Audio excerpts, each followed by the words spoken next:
Oi, boa noite. Como vai? Vai bem? Está no ar pela TV Pantanal, o programa Opinião de sexta-feira, 9 de dezembro de 2022. Uma sexta-feira para muita gente amarga, né? Menos para mim é indiferente isso aí. Estou falando da fatídica partida que hoje eliminou a seleção brasileira de futebol da Copa do Mundo de 2022 do Catar. A gente assistiu porque a gente é brasileiro, né? A gente torce porque é brasileiro, mas se perder, aí já não posso sentir as mesmas dores, porque os próprios jogadores são os multimilionários lá, vão lá para os seus resorts, para as suas mansões e tudo mais. A gente fica aqui ralando, né? Todo modo, né? Não é bom perder, mas enfim. Opinião está aqui para bem informar você, como sempre, de segunda a sexta. Hoje o doutor Izandir já está aqui, você viu aí nessa abertura, nessa tomada aberta. Izandir Rezende, ele é lá do Conselho da OAB, é conselho que fala lá da OAB? Comissão estadual lá na OAB, dos aposentados, né, dos direitos da pessoa idosa. E também é membro também lá do Sindicato dos Aposentados e Pensionistas. Olha, tem novidade aí importante aí para os aposentados que podem ter uma revisão aí, depois de uma decisão do Supremo Tribunal Federal nas aposentadorias aí. Aliás, a aposentadoria da vida inteira. Fique atento que o doutor Izandir vai estar auxiliando você, dirimindo as dúvidas aqui no Opinião ao vivo. Professor Lorenberg, da boca maldita, porque ontem falou que o Brasil ia perder. Lorenberg falou ontem aqui, rapaz, só que errou o placar, né? Mas acertou o resultado. O Brasil perdeu. Ainda ralhei com ele ainda. Falei, Lorenberg, vira essa boca pra lá, rapaz. Não, o Brasil tá jogando futebolzinho pequenininho e tal. E de fato jogou de novo futebol pequenininho. O Brasil perdeu. Eu até comentei hoje lá no Notícia de Frente, falei, lá de ver que o Lorenberg Alves, lá ontem, lá na Opinião, o pessoal todo otimista, 2-1 para o Croácia. E acabou que deu realmente Croácia aí nos pênaltis, mas o Brasil jogou muito mesmo e estamos chateados, mas a vida que segue no Lorenberg. Foi um joguinho feio, né? Você viu como é que foi o jogo da Argentina hoje? Vi. A Argentina foi carrasca, foi forte, valente, né? Pôs o coração na ponta da chuteira, conseguiu ali, passou um sufoco, que o pessoal lá também da Holanda não é bobó cheira-cheira, não. E aí acabou nos pênaltis também, a Argentina merecidamente, capitaneada pelo Messi, tá lá, vai pegar a Croácia agora, tomar que ganha também. Boa noite. Boa noite, Paulo Coelho, e um grande abraço, mas um grande abraço mesmo a todos os nossos telespectadores, a razão maior do nosso programa. De fato, o Paulo tem razão. Veja, amigos, eu vou colocar duas observações que é bom a gente refletir sobre. Ver como age uma liderança num campo de futebol. O Messi assumiu para si toda a responsabilidade da partida, em especial quando a Argentina deixou empatar. Estava ganhando de 2-0, depois deixou empatar por 2-2. O Messi assumiu toda a responsabilidade. E quando foi para os pênaltis, o Messi foi o primeiro a bater o pênalti. O Brasil fez tudo ao contrário. O Neymar não assumiu a responsabilidade da partida, não foi o primeiro a bater o pênalti.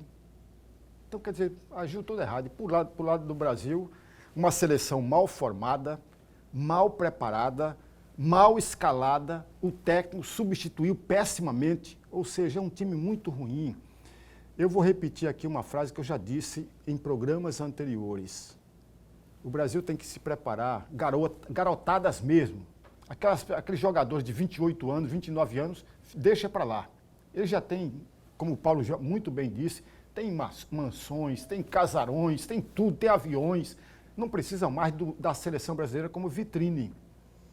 Tem que dar espaço para jovens de 17 anos, de 18 anos, de 19, de 22, 23 e formar uma bela equipe com garotos, com jovens e deixar os mais velhos de 27 para cima de lado.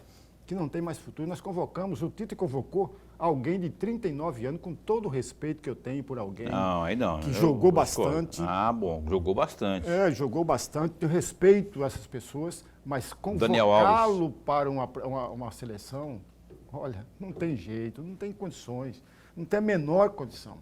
Então o time do Brasil é esse time. Vou repetir aqui, a formação da seleção brasileira atual é a pior de todas as formações, de todas as seleções brasileiras que tivemos numa Copa do Mundo. A pior é essa. É pior do que aquela que perdeu de 7-1 para a Alemanha. Tá com muita raiva, Lorenberg, que isso? Não, mas não estou com raiva. Jogou mal mesmo, assim, mas eu acho que foi do técnico, principalmente ali, que não soube organizar direito o time aí. Enfim, nós não veio aqui para falar de futebol, rapaz, porque tem aqui ao meu lado aqui, que nem eu falei aqui, o doutor Izandir Rezende. A gente falando de futebol. Doutor Izandir, como é que você achou do jogo de hoje? Eu vou ter que perguntar só para saber. O senhor é brasileiro, imagino que tenha torcido, né? Só para antes de começarmos a falar da questão propriamente. Queria que o senhor falasse aqui, o senhor ficou lá, ficou chateado, ficou triste, amargurado? Fica, né? Como o professor aí bem pontuou, a gente fica triste, a gente torce, né? Torce. Gostaria que ganhasse, com certeza. Mas não é aquela seleção que o país hoje pode oferecer e apresentar ao mundo, né? Eu acredito que o próximo técnico, ele tem que deixar de olhar muito essa questão das estrelas, né? Nós temos grandes jogadores aí, que poderiam estar ali, como muito bem pontuou. É uma oportunidade que poderia ter dado certo. Há necessidade da experiência do jogador? Sim, como foi o Messi. Né? Você tem que ter ali 2, 3 jogadores, né, de experiência, igual nós temos ali o zagueiro nosso, um grande jogador, eu admirei hoje o jogo dele, né, eu esqueço aqui o nome dele. Mas, infelizmente... Do Brasil? Do Brasil, o que é capitão ali do Brasil, que joga ali na zaga. Thiago Silva.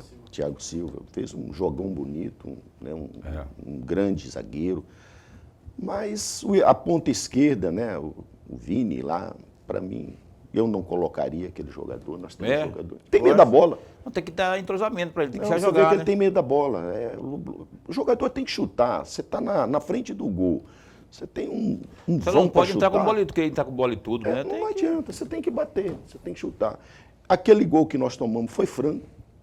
Foi um gol franco, me desculpa falar. Não, foi no meio do gol, o goleiro tinha que catar, é um goleiro de seleção. Foi um gol franco.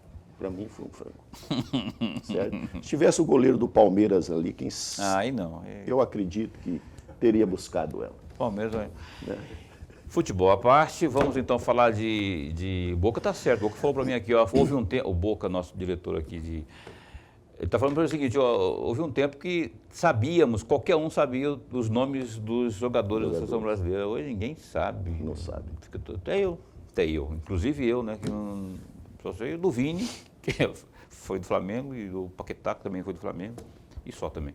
Olha só, o doutor Izandir, revisar a aposentadoria da vida toda. Nem achei que isso é possível ou que isso surgiria depois de uma decisão do Supremo Tribunal Federal. Explica pra gente isso, rapaz.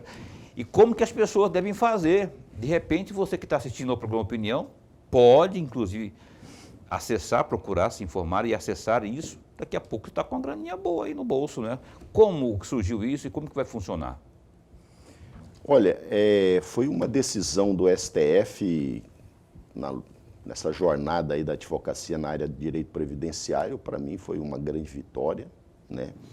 Nós que temos aí, e como outros escritórios que têm vários processos já distribuídos nessa revisão, o que nós estávamos aguardando, estavam todos suspensos, né, o trâmite, o andamento dele, aguardando essa decisão do STF. Essa suspensão na tramitação do processo foi provocada pelo STJ, e veio essa decisão agora, início de dezembro, demorou para sair, né, de uma certa forma, mas veio a contemplar aqueles que realmente nós entendemos que têm o direito. O que se trata, mais ou menos, Paulo, dessa revisão? A revisão da vida toda, ela, em 99, nós tivemos uma pequena reforma, né, na Previdência Social, e ali se adotou que não contariam as contribuições de julho de 94 para trás. Ou seja, veio o Plano Real, entendeu-se o governo, né, e no caso o governo federal, a Previdência, que iriam contar apenas as contribuições consideradas a partir do Plano Real. Muito bem, muitas pessoas, né, não são todas, não é um número significativo como o INSS alega em questões de pagamento aos cofres públicos, não será dessa maneira, porque não são todos que têm esse direito. Quem tem o direito de fazer a revisão? Em primeiro lugar, quem aposentou de 2012 para cá. Ou seja, todos que aposentaram de 2012 para cá têm o direito, sim, de ingressar com uma ação de revisão, considerando o prazo decadencial, que é de 10 anos. Isso está no artigo 131 da Lei 8.213, aonde ele trata que todo pedido de revisão, né, quando eu recebo um benefício e não concordo, o pedido de revisão é uma matéria discutida dentro do direito previdenciário, eu posso pedir a revisão. Nesse caso, nós especificamente vamos atender aquelas contribuições, principalmente daquele público, onde a maioria, grande parte, foi gerente de bancos, foram gerentes ou trabalharam em multinacionais, em grandes empresas, né, como Ford, Chevrolet. Você tem um certo público que trabalhou e que contribuiu antes de 94, veio aposentar e no momento da sua aposentadoria, nos 80% dos maiores salários, para você fazer a sua aritmética e pegar e encontrar o valor do seu benefício, aquelas contribuições anteriores a 94, tais elas não foram consideradas exatamente nos maiores salários, nos 80 maiores salários computados da vida toda. O que a revisão ela trouxe o STF, 6 votos a 5, ela disse não. Todo cidadão que contribuiu anterior a 94, independente de ter ou não o Plano Real, terá que ser considerada. Então, o que se faz nesse momento? Todo cidadão que contribuiu antes de 94 e as suas contribuições, ou seja, o seu valor de salário naquele período, era maior que alguns salários posterior a 94, você tem o direito de ir lá agora e resgatá-lo. Então, você vai pegar todo o período de contribuição, encontrar 80% das maiores contribuições, aonde se vai achar uma nova média do seu benefício. Isso até 94. De 94 para trás. É. Então, não são todos. Entendi. Não são todos. Tem direito? Tem, mas não são todos. É possível se fazer? É possível se fazer e se deve fazer. Agora, o que nós precisamos, professor Lorenberg, deixar bem claro a todos que estão nos acompanhando é que, antes de você fazer esse pedido, porque ele é via judicial, você precisa procurar um bom profissional da área para que ele faça exatamente o que? Essa contagem dos 80% e venha detectar se realmente você vai ter ou não o direito à revisão. Por que isso? Porque muitas vezes, se você entrar com pedido de revisão sem fazer esse cálculo, se corre o risco de seu benefício, em vez de aumentar, ele diminuir. Ah, mas doutor, por que você está falando? Porque eu vou pegar todo o meu período de contribuição, vou buscar os 80% dos maiores salários e vou encontrar a média do meu benefício. Poxa, se você não fizer esse cálculo, muitas vezes o seu benefício de 94 para frente, ele vai ser maior do que da vida toda. Então tem que ficar muito atento a essa questão. Quem tem direito de fazer essa revisão? Quem contribuiu acima de um salário mínimo. Quem contribuiu sobre um salário mínimo, esqueça, não compensa. Muitas vezes também só compensa você fazer a revisão se o valor dessa diferença encontrada for considerável. Você brigar numa ação por causa de 50, 100 reais, eu não sei se vale a pena, né? Considerando aí o tempo, o trabalho, o honorário que você vai custear o advogado. Quer dizer, será que isso vale a pena? Agora, existe sim valores aí, diferenças bem maiores, maravilhosas. Tem hoje cidadão que está ganhando um salário mínimo, você vai fazer a busca de 94, ele vem para 4.300, ele vem para 3.700. Aí sim vale a pena você ingressar com essa ação. Que bom, ó, fique atento então. Daqui a pouquinho eu vou te passar as formas de você entrar em contato lá com o sindicato ou lá com a AB. O doutor vai passar aqui uns canais aí, o telefone e tudo, para que você possa, se não pegou aqui o fio da meada, que você entre em contato lá para ter mais... Tem alguém me ligando aqui, ó. Ah, o prefeito Manuel está me ligando aqui, ó. Agora que ele liga, né? Caroline está confirmando aqui, o prefeito Emanuel confirmando a entrevista para segunda-feira, tá? Emanuel Pinheiro. E agora, daqui a pouco, eu queria que daqui a pouquinho o senhor passasse o contato, porque eu chamar o Lorenberg para conversa aqui. Professor Lorenberg, o doutor Izandi está à sua disposição. Presidente, antes de mais nada, registrar a nossa alegria, mas a alegria mesmo de tê-lo mais uma vez aqui. O amigo telespectador está ganhando e ganhando muito com a sua presença, e eu particularmente porque aprendo, e aprendo mesmo. Sempre que vem aqui eu aprendo. Eu vou sair um pouco fora desse primeiro tema, porque existe um outro tema que eu gostaria muito de uma reflexão sua. Eu gostaria muito de ouvi-lo sobre essa matéria. E eu estou me referindo exatamente à PEC dos aposentados, que foi engavetado no dia 7 deste mês, pela Assembleia Legislativa. Uma manobra com 5 deputados que sumiram do mapa.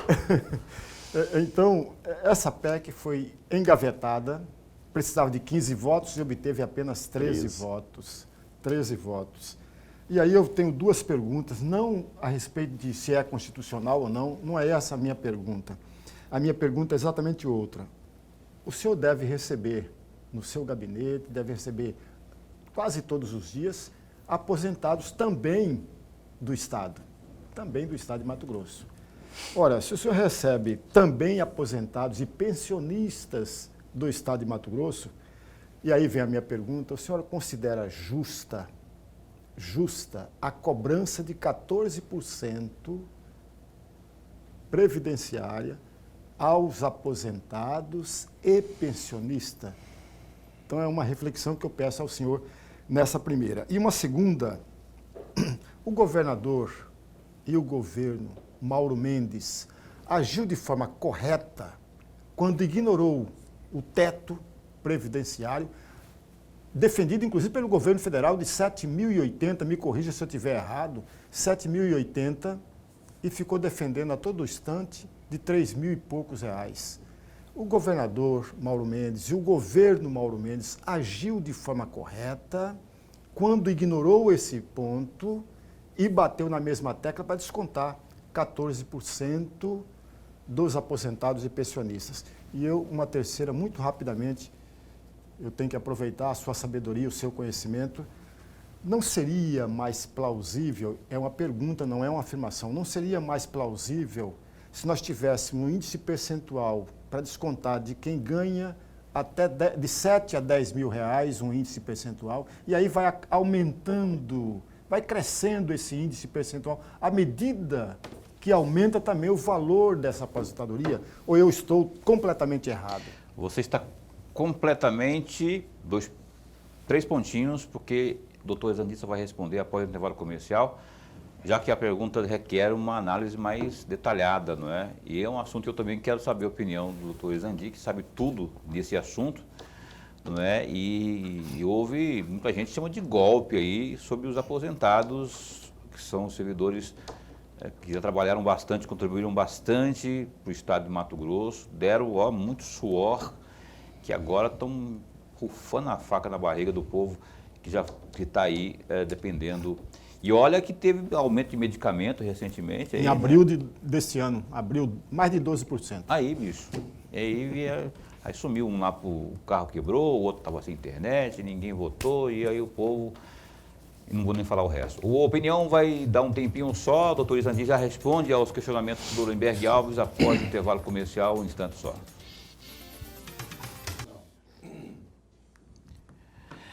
Cá estamos de volta, você está assistindo ao vivo ao programa Opinião e tem um recado agora muito importante para você que está aí já em clima de festas natalinas, mês de dezembro e quer de repente, pode inclusive aí se inscrever aí, ganhar prêmios. Eu estou falando do Natal Premiado CDL, acompanhe.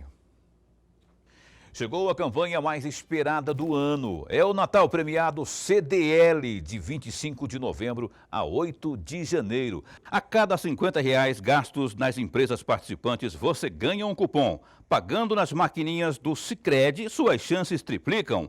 Para concorrer, você precisa cadastrar as suas notas e comprovantes de pagamentos do cartão de crédito ou débito no site natalpremiadomt.com.br. Serão sorteados 30 vales compras de R$1.000 cada, 4 motos Honda Bis, 2 caminhões de prêmios e 2 carros Toyota Yaris. O cadastro não tem segredo. É só acessar o site natalpremiado.com.br, fazer o seu cadastro e começar a inserir as notas de compras e os comprovantes de pagamento do cartão. É muito prático. É como se estivesse enviando uma foto pelo WhatsApp.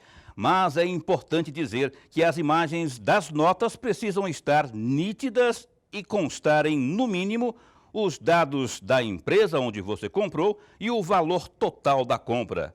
Ah, e elas são acumulativas. Campanha Natal Premiado CDL, patrocínio Sicredi, apoio Governo de Mato Grosso.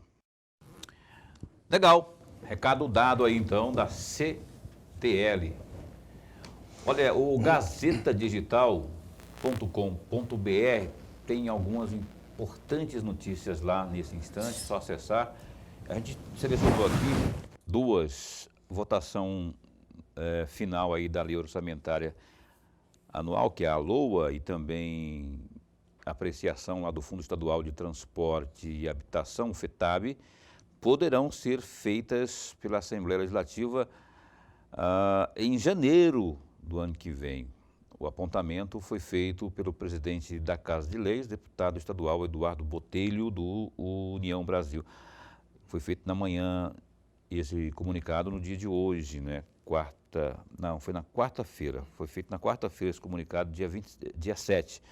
De acordo com o parlamentar, as pautas poderão ficar para o próximo ano, caso não sejam votadas nesta reta final dos trabalhos dos parlamentares lá na Casa de Leis, não é?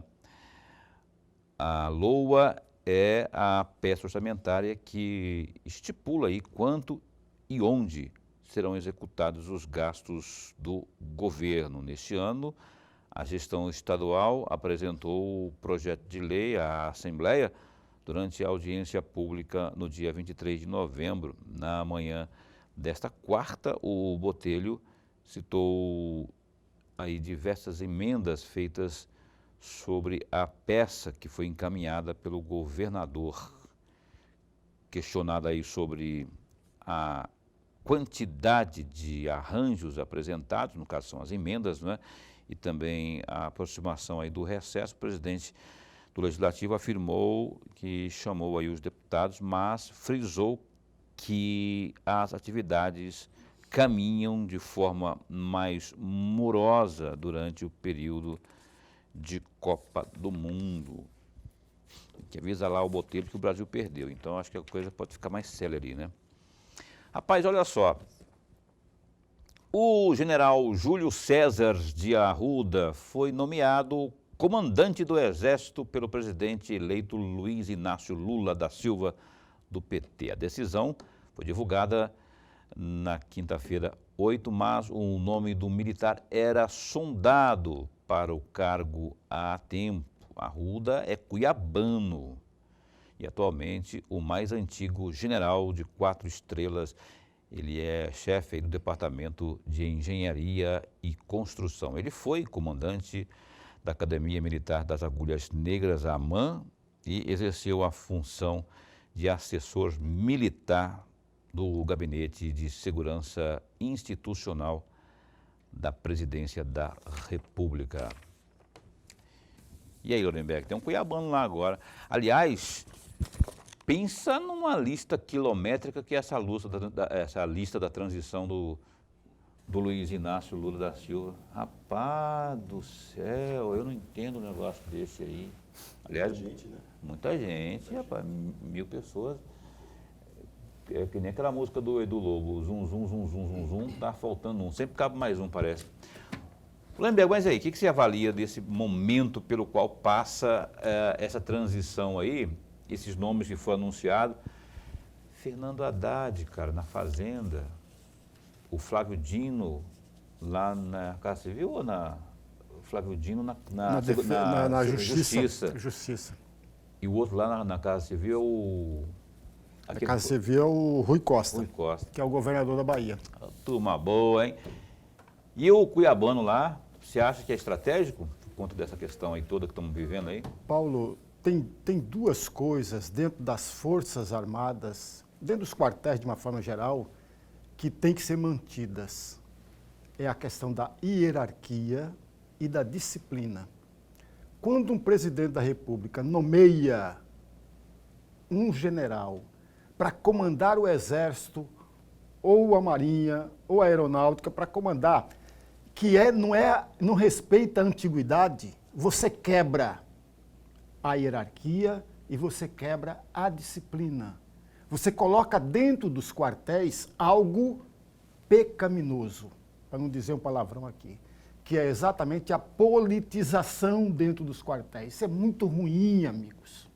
Então, tem que respeitar, sim, a antiguidade. Então, age corretamente o presidente eleito quando nomeia como comandante do Exército o mais antigo entre os generais todos. Isso é fantástico. Por outro lado, já respondendo o que o Paulo me perguntou também, o presidente eleito indicou 5 nomes.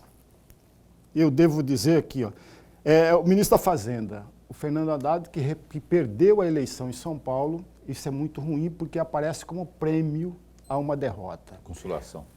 Mas não pode também perder de vista que o Haddad é uma das pessoas muito próximas ao presidente eleito. De confiança dele. De confiança, amizade. E, num certo momento, o setor que move a economia do país estava descontente com o nome do Fernando Haddad para a Fazenda, que há muito tempo já tinha sido ventilado. Recentemente, a Febraban começou a recuar na sua resistência e aceitar o Fernando Haddad como ministro da Fazenda.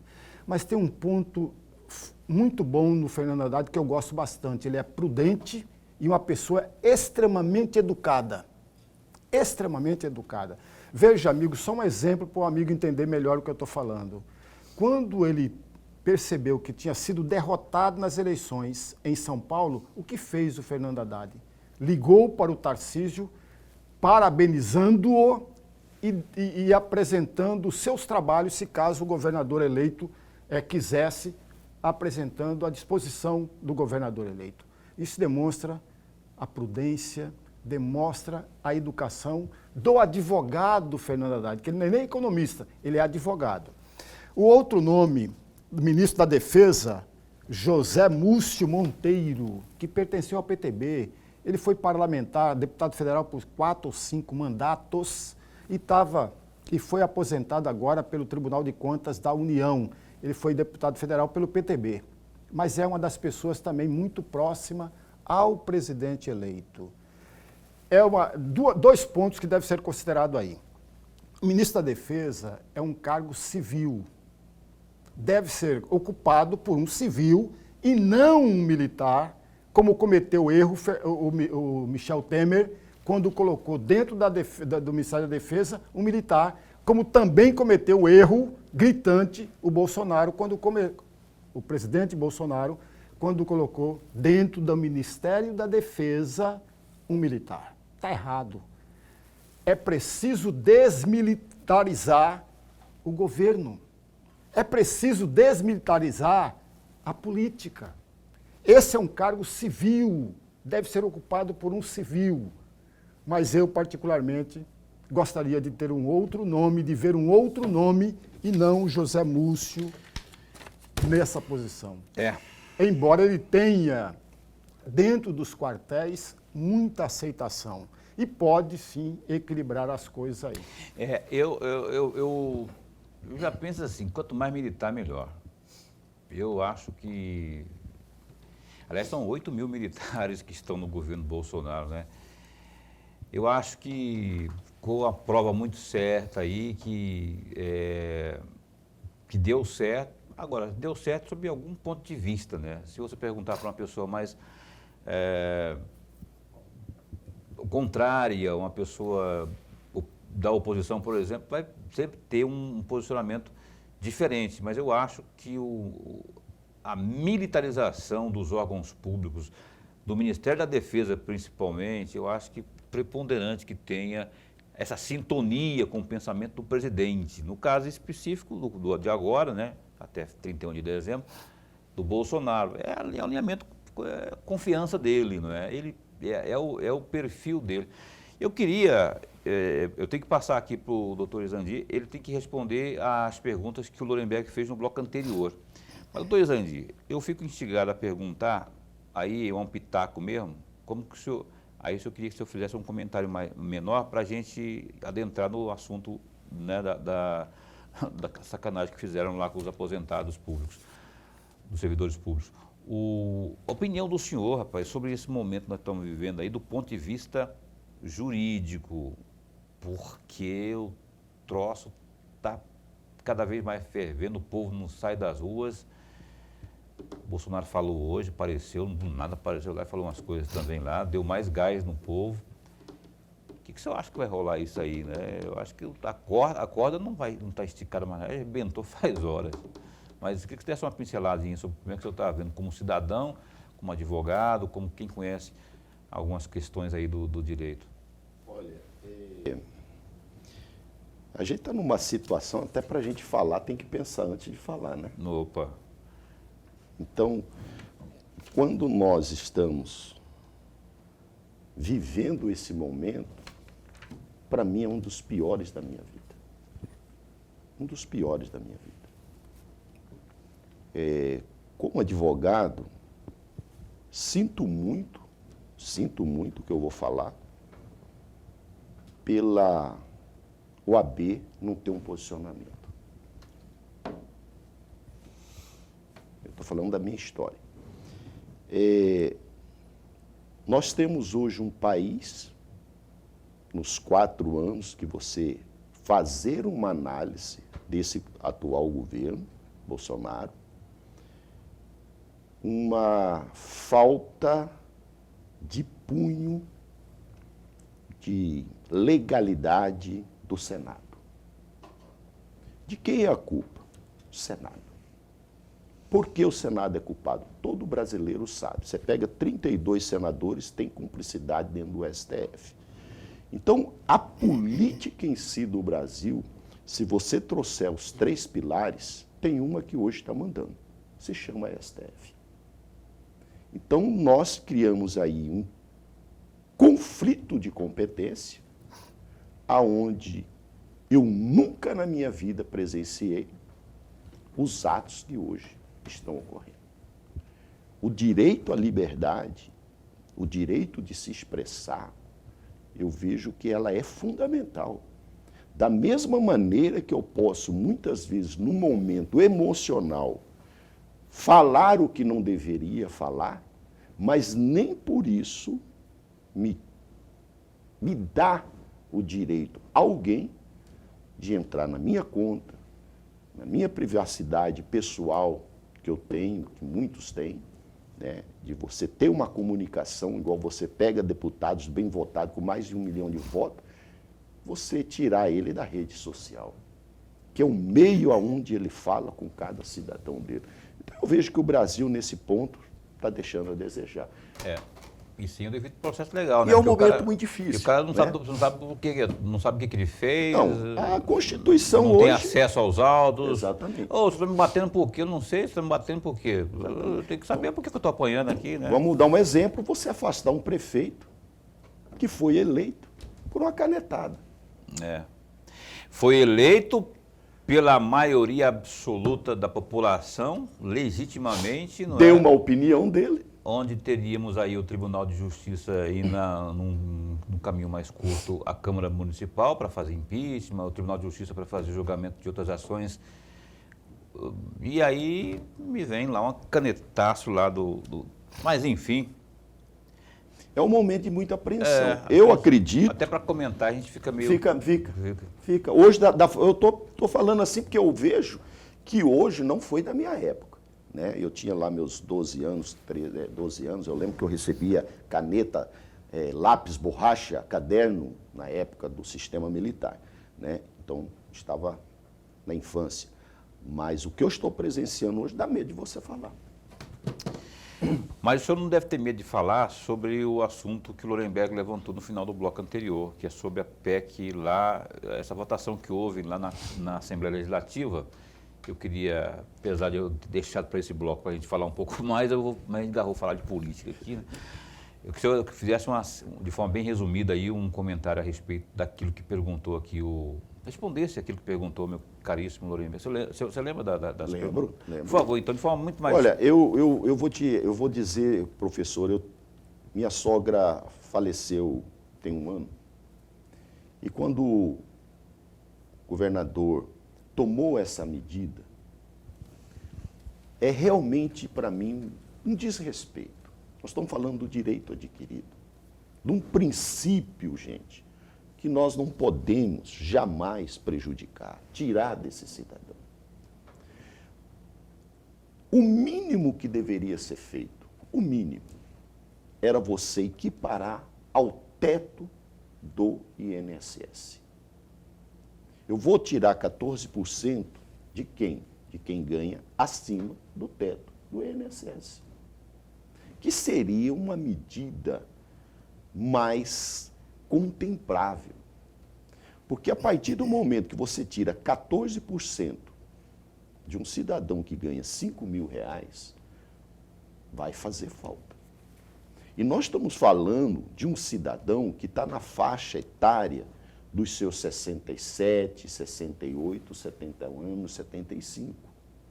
Nós estamos falando de um cidadão que aonde hoje o plano de saúde dele deve estar custando mais ou menos em torno de R$1.500 a R$2.100 mês. Nós estamos falando de um cidadão que gasta de medicamento hoje uma média de R$350 a R$500 todos os meses. Nós estamos falando de um cidadão que a alimentação dele é totalmente balanceada. Um custo que não é barato. Então eu vejo assim, não poderia jamais fazer o que foi feito com o funcionário público. Jamais. A Assembleia Legislativa deixou a desejar. Quem votou favorável, está lá. Agora, ausentar-se do parlamento, isso é vergonhoso. Para mim, esse é o pior de todos. Acho que é covardia. É o pior de todos. Eu estou dizendo aqui com muita liberdade como voto. Você que deixou de estar presente, você não pode. O povo não pode esquecer o seu nome. Não pode. Não pode esquecer o seu nome. Porque é muito mais bonito você chegar lá, votar favorável ou contra e votar, do que você se omitir dessa responsabilidade como parlamentar. Concordo plenamente. Você vai ser cobrado aí num futuro não muito distante, vai ser cobrado aí. Olha só, bora para o intervalo comercial, porque o Boca está aqui enchendo essa paciência, e com razão, porque a gente agarrou na conversa aqui. Tem intervalo comercial, a gente volta num instante só. O Opinião está de volta aqui ao vivo, hoje com o Isandir Rezende, que está falando aqui em nome dos aposentados. Existe lá um trabalho feito junto à UAB, que eu sempre chamo de conselho, mas é conselho, né? Comissão do idoso. Chamo de conselho, eu chamo de conselho. E também na do Sindicato dos Aposentados e Pensionistas. Vamos voltar a falar já sobre essa questão aí que partiu de uma decisão do Supremo Tribunal Federal, né, que vai fazer uma revisão geral aí de 94 para trás aí das aposentadorias. Só que antes tem um recado aqui, rapaz, um recado muito importante para você que está pensando aí e está precisando estocar e armazenar as suas mercadorias. É o recado da Maxlog. Olha, meu recado é para você que está buscando um local para armazenar e estocar as suas mercadorias. Eu apresento a você a Maxlog, uma empresa que está no mercado há 10 anos e possui uma infraestrutura completa e segurança 24 horas.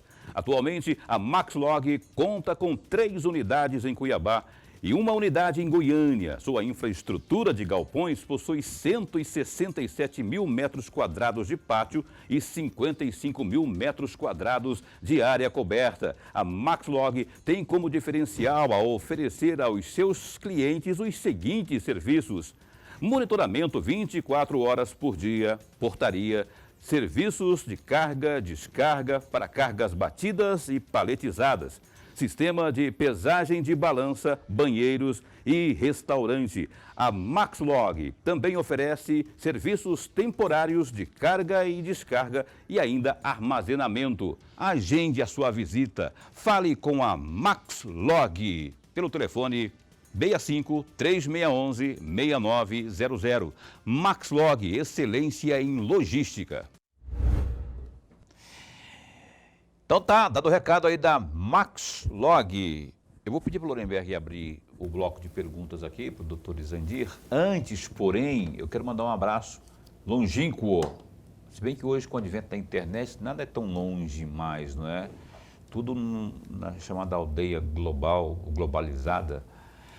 Doutora Bruna Feitosa, advogada, que está assistindo a gente lá no Maranhão. Maranhão, né? São Luís, Maranhão. São Luís, grande Maranhão. Grande amiga do doutor Isandir aqui. Parabenizá-la pelo prêmio. Ela foi condecorada agora com um grande prêmio no Maranhão, numa tese sobre o trabalho escravo. Muito bonita a tese dela. Parabenizá-la, uma grande colega.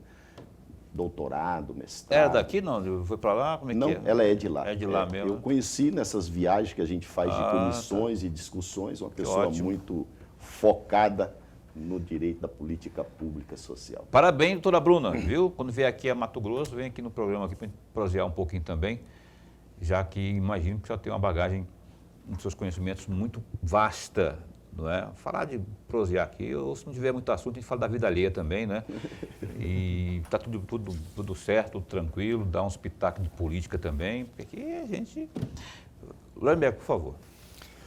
Presidente, me corrija sempre se meus dados não estiverem corretos. Correto. Mas de acordo com o artigo 52, entre os órgãos responsáveis pela fiscalização do direito do idoso estão exatamente o Conselho do Idoso e o Ministério Público. E aí vem a minha pergunta. Na opinião do senhor, o Ministério Público de Mato Grosso e o Ministério Público Federal têm, de fato, cumprido com o seu papel no que tange a questão da fiscalização ou não? Professor Lorenberg, uma pergunta, sim, muito boa. O ano de 2019 2022, professor, foi um ano muito bom para as discussões de políticas públicas voltadas à pessoa idosa no Estado. Eu digo assim, doutor, nós estamos fechando, nós assumimos a presidência do Conselho Estadual. No ano passado, né, em setembro do ano passado. Em outubro, professor, eu tive uma grande conversa com uma pessoa que eu tenho uma admiração muito grande, que é o desembargador Orlando Perry. Falamos muito sobre esse assunto. E a partir dali, ele disse o seguinte: Izandir, eu quero ajudar. Eu quero fazer algo. E a partir daquele momento, a nossa aproximação junto ao Ministério Público, que hoje está o Dr. Wagner Facione, foi algo assim que trouxe uma oxigenação, uma mudança, por incrível que pareça. Dos 10 anos que nós estamos participando do Conselho Estadual, eu acredito que esse ano nós avançamos em um ano o que não fizemos em 10 anos. Então, assim, hoje o Ministério Público está à frente dessas discussões sobre política pública voltada à pessoa idosa. Está. Isso é muito bom. Tem cobrado, tem acompanhado. Ou seja, começou-se aqui a haver um diálogo. A ponto, professor, tivemos uma reunião, primeiramente, com a dona Virgínia Mendes, muito sensível a essas discussões. Pontuamos questões primordiais a serem feitas no Estado. Recentemente, tivemos uma reunião provocada pelo Ministério Público com o governador, aonde se foi decidido ali um projeto para construções de LPIs, também intermediada pelo Poder Judiciário ali representada pelo desembargador Orlando Perry. Então, o próximo ano, o governo aí vai lançar um programa, um projeto maravilhoso da construções a gente fala dos abrigos, né, que são hoje instituições de longas permanência, com capacidade de 50 pessoas idosas e 30 como casa-dia, para você deixar o pai ou a mãe, aquela família que hoje precisa ausentar-se para o trabalho, seja a esposa e o esposo, e não tem aonde deixar esse idoso. E a intenção é, já no ano que vem, construirmos 3 ILPIs nos principais polos. Eu sei que Cuiabá, Vargem Grande, terá as suas primeiras prioridades, onde se tem uma grande necessidade. Barra do Garça não tem, Alta Floresta, Sinop, ou seja, os grandes polos vai ser receber uma LPI. Tivemos em Brasília com a Rosa Maria, nossa secretária Rosa Maria, conhecendo o Centro-Dia, que é onde se reúne o Poder Judiciário, Defensoria, Ministério Público, a Delegacia do Idoso, assistente social, o centro de atendimento, a central de atendimento à pessoa, aonde são resolvidas através de uma rede, criaram-se uma rede, e essa rede de proteção à pessoa idosa é um dos projetos que foram, pela primeira vez, desengavetados num projeto de 2005, apresentado em 2006, naquela época, ao governo, acontecendo agora pela Secretaria Nacional da Pessoa Idosa, que desengavetou no período da pandemia, fez uma capacitação em 141 municípios, em todos os conselhos municipais, para dizer qual é o papel do conselho, por que eu estou ali. E com isso, hoje, nós estamos conseguindo fazer uma rede exatamente para que traga aquilo que a Lei a 10.741 favorece a pessoa idosa. Então, a nossa OAB hoje, ela é sem sombra de dúvida, sempre esteve à frente nessas discussões, que também está na Lei 10.741. É ela, o Ministério Público, a sociedade civil, através dos sindicatos, associações, representando o cidadão junto ao poder público. Então, foi um avanço muito grande, professor. Doutor Islandi, eu vou ter que caminhar para o final aqui, mas eu não vou deixar de cumprir aquilo que eu prometi no primeiro bloco, que sobre a questão propriamente a revisão da aposentadoria de toda a vida, ou da vida toda, né, após a decisão do Supremo, de 94 para trás, ou até 1994, a pessoa que queira saber mais, o aposentado, tem um contato pela comissão da OAB ou pelo sindicato, como que ela, o que o senhor auxilia aí para ter maiores informações? Olha, eu vou deixar o telefone do sindicato, porque é uma instituição específica para o segmento. Você tem a liberdade de chegar lá e ter toda a orientação, ela é gratuita, essa orientação, você não vai pagar nada. Nós temos aí um dos melhores quadros de advogados também, que são contratados pelo sindicato para prestar esse tipo de serviço. Você pode ligar no 65, no 999837299. Vamos frisar esse, 65 9 99837299. 7299. Ou você pode ligar no 65 36220044.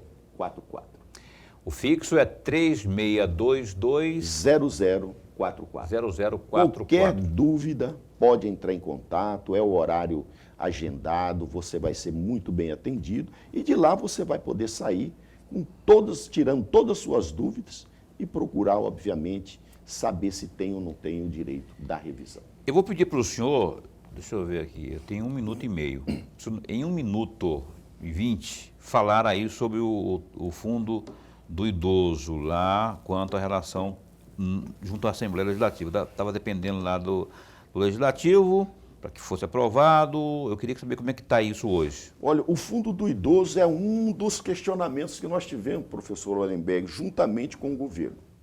Né? Hoje precisamos ter esse fundo, está na Casa Civil, estamos aguardando que a Casa Civil encaminhe esse processo, essa solicitação, porque tem que ser de governo para a Assembleia Legislativa aprovar. Há uma necessidade do fundo, professor Hollenberg, porque o fundo é um instrumento onde a sociedade civil participa. Então, essas mudanças, essas alterações esse ano, elas foram salutares justamente para que a gente traga a sociedade civil, a empresarial, o cidadão do imposto de renda, a contribuir com o fundo. Eu estou esperançoso que a Assembleia ainda aprove esse ano. Vai ser corrida esse ano lá. Você viu que o pessoal está organizando até pautas até para janeiro, mas bora esperar, não é? Eu quero agradecer ao senhor por ter vindo aqui, o espaço aqui. Eu queria continuar falando mais coisas aqui, porque pensa numa categoria que merece, mas a gente não tem mais tempo. Muito obrigado por ter vindo aqui. Esse espaço continua a postos para bem informar, viu? Com certeza. Bom novo ano, bom Natal e bom novo ano para o senhor aí. Mas vamos se ver ainda. Vamos, se quiser aí. Prazer revê-lo, meu professor Hollenberg. Professor Prazer é Hollenberg, sempre meu. a gente vai se encontrar segunda-feira. Até segunda-feira. Às 7h30 da noite, o prefeito Emanuel Pinheiro me confirmou agora. Ele vai estar aqui falando aí, fazendo um balanção dos trabalhos na prefeitura. Tem saúde, tem um asfaltamento aí dos bairros, aí virou uma polêmica em relação com o governo do estado. Emanuel Pinheiro, às 7h30 da noite, nessa segunda-feira. Bom fim de semana, se cuida, fica bem, fica com Deus também.